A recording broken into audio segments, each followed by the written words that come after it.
And now joining us on Book TV is Peter Schiff. He is the author of The Real Crash, America's Coming Bankruptcy, How to Save Yourself and Your Country. Here's the cover of the book. It's published by St. Martin's Press. Mr. Schiff, what do you mean when you talk about a government bubble? Well, the government bubble is, well, let's go backwards. We had two big bubbles. We had the stock market bubble, because initially a lot of the cheap money that was supplied to the economy by the Fed went into the stock market. It fed a lot of these crazy dot-com stocks, and we had kind of a phony economy based on all that stock market wealth. Well, that bubble burst, and it was kind of replaced by a larger bubble in real estate, in which we then kind of expanded this economy based on all this false real estate wealth.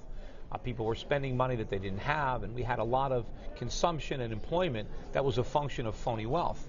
Well, that bubble burst, and now all the cheap money that the Fed is creating is going into the government through the bond market. The government is able to borrow enormous amounts of money at ultra low interest rates thanks to the Fed.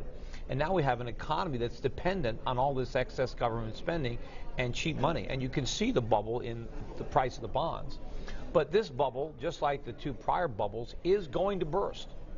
And unfortunately, when it does, the consequences for the economy are going to be much worse than they were when either the real estate bubble burst or the stock market bubble. And again, the two first bubbles, the so-called private sector bubbles, what was the federal government's role, in your view, in creating those bubbles? Well, they did create them. They supplied all the air that blew them up. I mean, for the stock market bubble, if you remember the 1990s, when Greenspan was Fed chairman, every time there was a problem in the world, whether it was Asian debt crisis, Russian debt crisis, bankruptcy of Orange County, long-term capital management, Y2K, there were all sorts of things that came around. And the market got nervous, and stocks started to fall, and the Fed came to the rescue by printing money.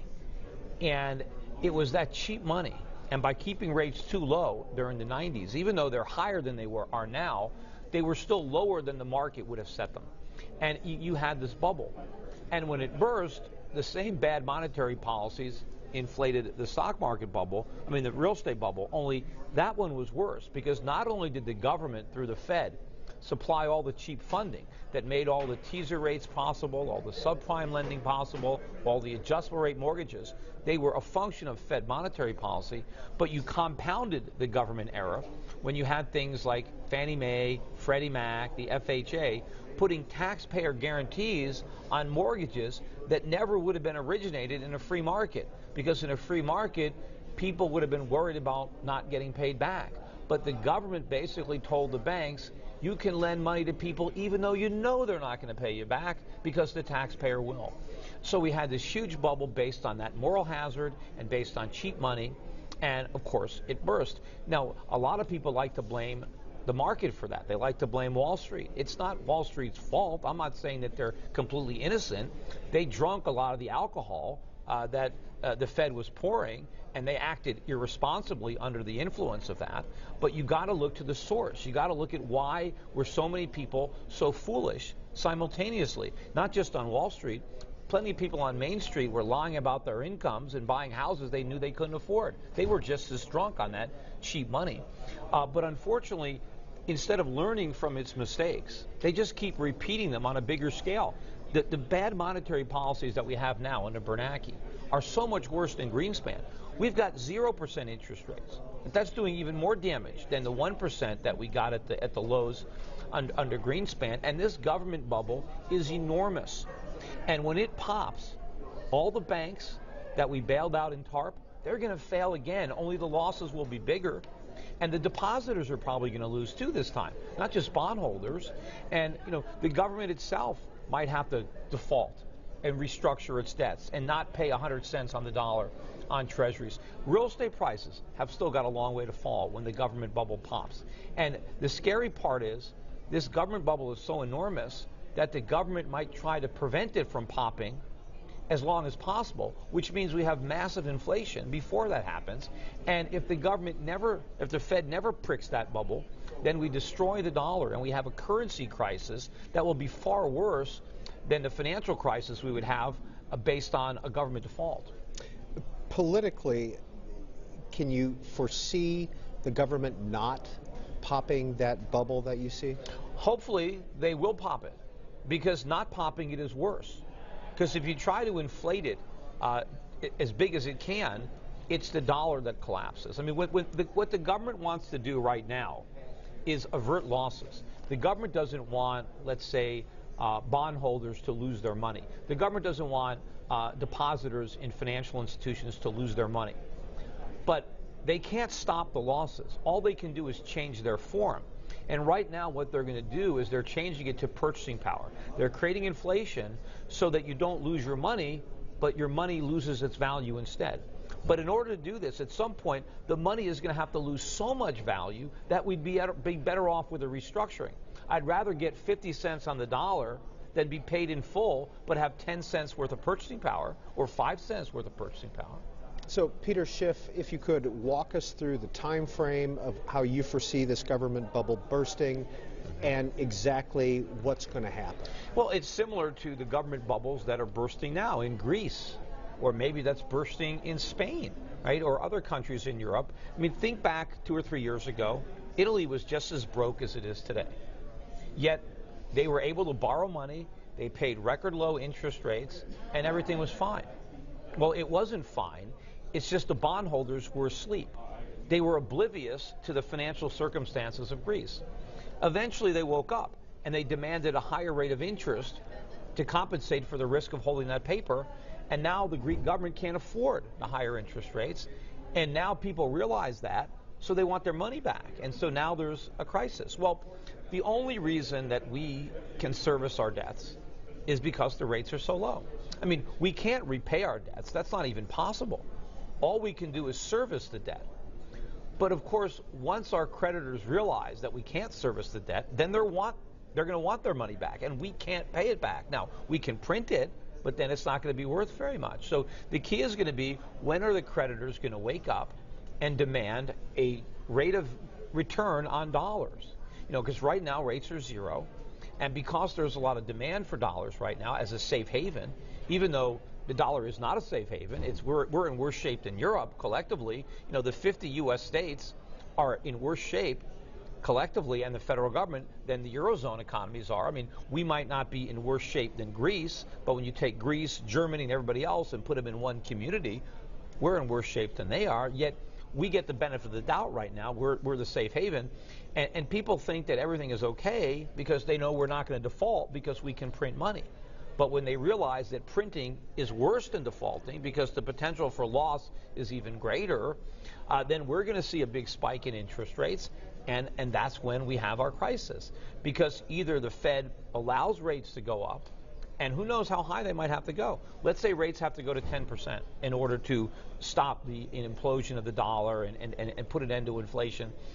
Well, you know, if we have a $20 trillion national debt when that happens, that would require us to shell out $2 trillion a year in interest payments. Well, where are we going to get that? That's like all of the tax revenue. But you mentioned the creditors. Who are the creditors that, especially for the United States right now? Well, some of the creditors are other Americans who own treasuries, and there are insurance companies and banks in America who own treasuries. The Federal Reserve owns a lot of treasuries, so kind of we as taxpayers, even though we're not buying them with our own money, we're kind of on the hook for them. The Fed is the largest buyer of treasuries right now, but foreign central banks all around the world. China is a huge creditor. We owe them a couple of trillion. We owe Japan over $1 trillion. You know, countries all around the world, governments are holding on to this debt. You know, there was a story, I forget where it was run, that mentioned that from the peak of the housing bubble until now, they said the average American household's net worth was down about 40%. It's actually down a lot more than that when you factor in each household's share of the new debt that's been accumulated in their name by the federal government. So Americans are basically already broke. That's why I'm saying that, you know, we have to just admit that we're insolvent, because American families cannot repay the money that's been borrowed in their name. So we admit we're insolvent. What's the solution? Well, once you've admitted you're insolvent, then you can't pay. You restructure, just like Greece did. I mean, initially, Greece imposed a haircut of 50% on their bondholders. Well, we've got to do something similar. We've also got to lengthen the maturities. We've got to tell people that have 1 year Treasury bills that we can't pay you back in a year. You're going to have to extend the maturity, maybe to 10 years, because we can't pay the money. But it's not just our creditors. America has to tell people who are collecting Social Security right now, or who are expecting to collect it, that they're not going to get as much money as they were promised. Maybe we means test it. We've got to lay off some government workers. We've got to cut the pensions of current retired government workers because Americans can't afford to pay the bills. The alternative is not that everybody gets paid, but that they get paid money of minimal value. And then we've got to look at the reasons that the economy got so screwed up in the first place, and we got to restructure and reform. We need to stop the Federal Reserve from trying to artificially stimulate the economy. The biggest problem in the U.S. is that interest rates are too low. Interest rates have to be much higher so that we have savings. No one's going to save if the return is zero. And if there's no savings, there's no real capital investment. We can't really grow an economy, raise our living standards, provide productive employment opportunities when we have no savings and no capital. So we need to have higher interest rates. We need to let the chips fall where they may. We need to let insolvent institutions fail. We need to let people who invested in those institutions lose money, right? And we need to restructure. We need to shrink the government, get rid of a lot of this government spending, a lot of government departments, eliminate a lot of regulations that have made us uncompetitive and unproductive. And we've got to recreate the free market economy that was the original source of our wealth. One of the sub-chapters in your book, The Real Crash, is how to end bailouts. Yeah, well, first you got to stop bailing people out, right? And you got to remove the implicit or explicit guarantee that some institution is too big to fail. Capitalism doesn't work, right, if you take the risk out, right? People have to be accountable for their actions. People have to weigh risk and reward. If you privatize the profits and socialize the losses, you get a disaster. So we need to end that perception once and for all in the capital markets, including of governments. If you loan money to an institution, an individual, or a sovereign government, if they can't pay you back, they're going to default and you're not going to get your money back. And we have to price risk into loans. And if you're a risky borrower, you have to face a high rate of interest. And it doesn't just come to banks. We got to end that subsidy for students who are borrowing money to go to college, for individuals who are borrowing money to buy a house. If you want to buy a house, there should be no government guarantee, no bailout for the bank if you don't repay that mortgage. Therefore, the banks will be more scrutinous. When they make a loan, they'll make sure the person puts adequate down payment, has the income to repay that loan. Right now, you have all this moral hazard. And what about even with banks? I don't want the government bailing out a bank account. I don't want a government-insured bank account. If you put your money in a bank, you better make sure that that bank is safe. Because if that bank fails, don't look to the taxpayer to bail you out. And once the banks know that their depositors are going to be concerned about solvency, then they're going to act a lot more responsibly as well. Right now, banks are reckless because the government has told them to be reckless because they've eliminated all the free market regulation that would have prevented them from being reckless and forced them to be responsible with their deposits. Peter Schiff, do you think monetary policy and the lingo around it is too complicated for most Americans to get excited about? Well, it's deliberately complicated so you don't understand it, right? The government doesn't want people to know what they're doing. That's why they came up with the word quantitative easing, right? I mean, what's that? It's inflation. It's printing money. It's monetizing debt. That's what it is. But they don't want us to know that. So it's all, they complicate it up so we don't understand what they're doing. Because inflation is what happens when the government expands the money supply. And basically that's all we're doing right now is creating inflation, and we need to stop doing that. And monetary policy, as I said, is the source of these booms and busts. It is a function of this bad monetary policy, this manipulation. That's why we need to be on a gold standard. If we were on a gold standard, we would have discipline, we would have intrinsic value in our money, and we wouldn't have all these big macroeconomic imbalances. We wouldn't have the government debt.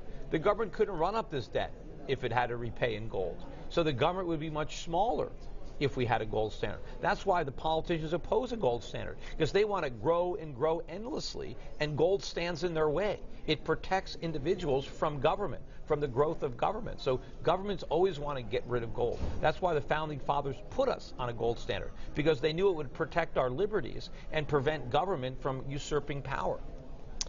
Peter Schiff, you've mentioned the Federal Reserve a couple times and stimulating the economy, 0% interest rates, but isn't our entire economy based on consumer spending? Well, not really. It's based on the production that's going on in other countries. I mean, you can only buy something that's been produced. Right? So you have to produce it before it can be consumed. So the economy is based on production, supply, and that comes from underconsumption, savings, investment. And right now what's keeping our phony economy afloat is the fact that the rest of the world is lending us money and supplying us with merchandise and resources. But this can't last indefinitely. Again, it's like a Ponzi scheme because we can't pay back all the money we've borrowed. And eventually our foreign suppliers, our foreign creditors are going to figure this out and they're going to cut us off. And then we just implode. Because it doesn't matter how many things Americans want.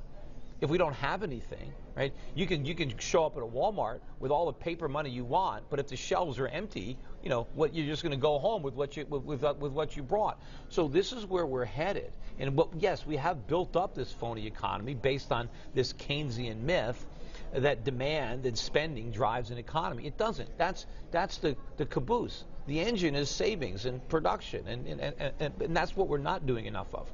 And we have to go back to that. Peter Schiff is the author of The Real Crash, How to Save Yourself and Your Country. He's also CEO and Chief Global Strategist at Euro Pacific Capital, which is what? Well, Euro Pacific Capital is my brokerage firm. We're also an asset management company.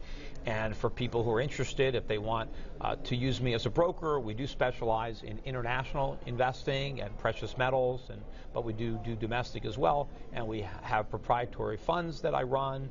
We can manage your money on a discretionary basis in a separate account. I also have a precious metals company in the U.S., Euro Pacific Precious Metals, for people who want physical delivery of bullion. We do that as well. He is also a radio talk show host, The Peter Schiff Show. SchiffRadio.com is the website for that. And he's the author of two other books, Crash Proof and Crash Proof 2.0. Well, you forgot I got another one, How an Economy Grows and Why It Crashes, which is probably one of the best books to start with because it's a kind of like a fable. You can read it in 2 to 3 hours. It's quite funny, but it really breaks down economics into its simplest form, and it's a good primer to really understand the problems with Keynesianism and the Austrian school, and even children can understand the book. In fact, I wrote it for the level of a child so that congressmen could understand it. And you also ran for office. I did. I ran for Senate, did not win, but as a Republican.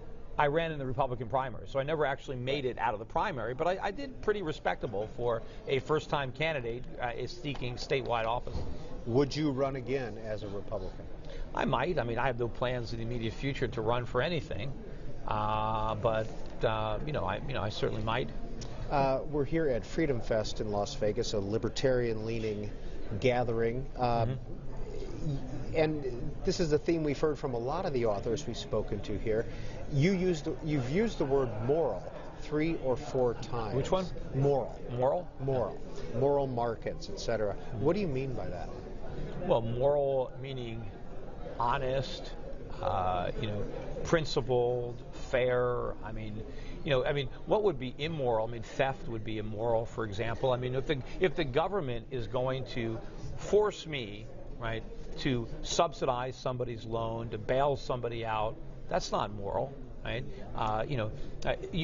Things need to be above board and honest. I don't want to be obligated to something unless I voluntarily choose to do it, and it's not fair, if the government does that, or we all know individually that if I take money from you against your will, it's immoral. Theft is immoral.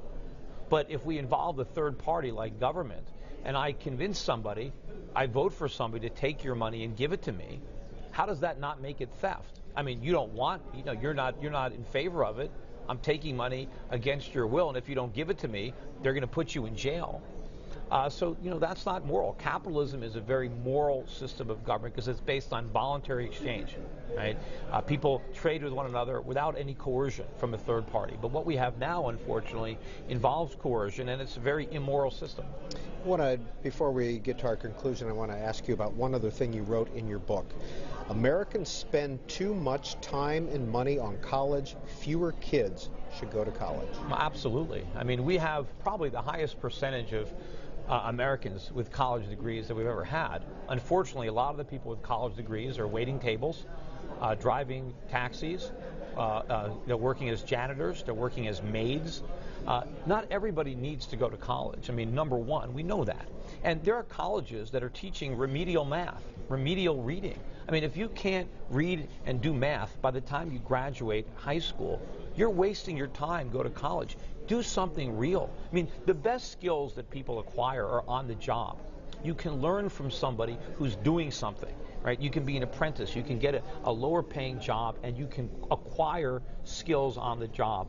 Right now, we've got a bubble. We talk about bubbles. We have a bubble in education because the government subsidizes student loans. Students are able to borrow tremendous amounts of money, and so the colleges can keep jacking up tuition every year because they know the kids will get the money from the government. So unfortunately, we've destroyed a generation of Americans because we've made them borrow a tremendous amount of money, which now they're going to struggle to repay, to get liberal arts degrees that have no real relevance in the employment world. And now they're broke. They've learned nothing. They've squandered 5 or 6 years of their lives that could have been used productively to earn money and to acquire skills that would have, provided them with a comfortable living. Yeah, if you want to be a doctor, there are certain things that going to college makes a lot of sense, and you need to go to college. But the vast majority of college graduates do jobs that high school graduates could do. I mean, that people that dropped out of high school could do. So this is all a myth that everybody has to go to college, that the solution is to spend more money. It's all a myth. All it does is enrich the educational establishment, the universities, the colleges, and everybody associated with it. But the biggest losers are the kids who squander their youth and don't acquire real skills. They acquire mortgages but no houses. And society is poor because we're wasting all these resources. What are the reasons that college graduates graduate into an economy with no jobs? Is because all the capital that would have gone to businesses to employ them was directed to universities to educate them instead. And they're not really educated, right? They're more indoctrinated, or they just party. And now because money went to universities instead of businesses, they graduate and they can't get a job. So we are broke right now as a nation. We have to recognize that we're broke, and we've got to stop wasting all this money. We've got to get rid of all these government student guaranteed loans, force colleges to compete for students in a free market where they have to put the price down, and then prices will collapse, and only the people who can benefit from a college degree will actually go, and people will choose majors that are more likely to enhance their earnings power because, maybe, if you want to major in engineering, it might be easier for you to get a loan in the private sector because they'll know you'll be able to pay it back. But if you go to a bank and you say, I want to major in comparative philosophy, good luck getting a loan because how are you going to earn any money to pay it back? So we need real market discipline coming in to education, and we need to free up our resources. We spend too much on education, we spend too much through health care, we spend too much on housing, we spend too much money on all the things the government subsidizes, and not enough money on all the things the government taxes. America's coming bankruptcy, the front of your book says. Is there a way to prevent this? No, we're already broke. It's just a question of acknowledging it and how we deal with it. I lay out a plan for dealing with it as productively as possible. It's not painless, right? We're sick. We need this medicine. It doesn't taste good, but it will cure us. But if because it tastes bad, we refuse to swallow it, we're just going to get sicker and sicker. And eventually we're going to have to swallow it, and it's going to taste that much worse because we waited so long, because we allowed the underlying illness to get worse.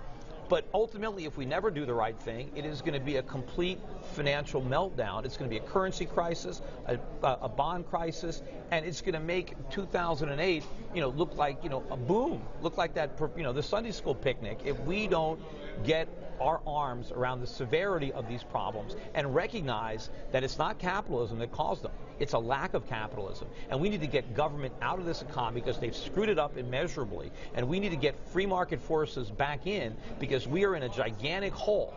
And we got to get out of this hole. And we're not going to get out of it with government. The only way we're going to get out of it is with real free market capitalism, laissez-faire. We need to cage the government back up in the change of the Constitution, the way the founding fathers envisioned. Enforce those enumerated powers and make the government as small as possible and unleash the entrepreneurial spirit that I know is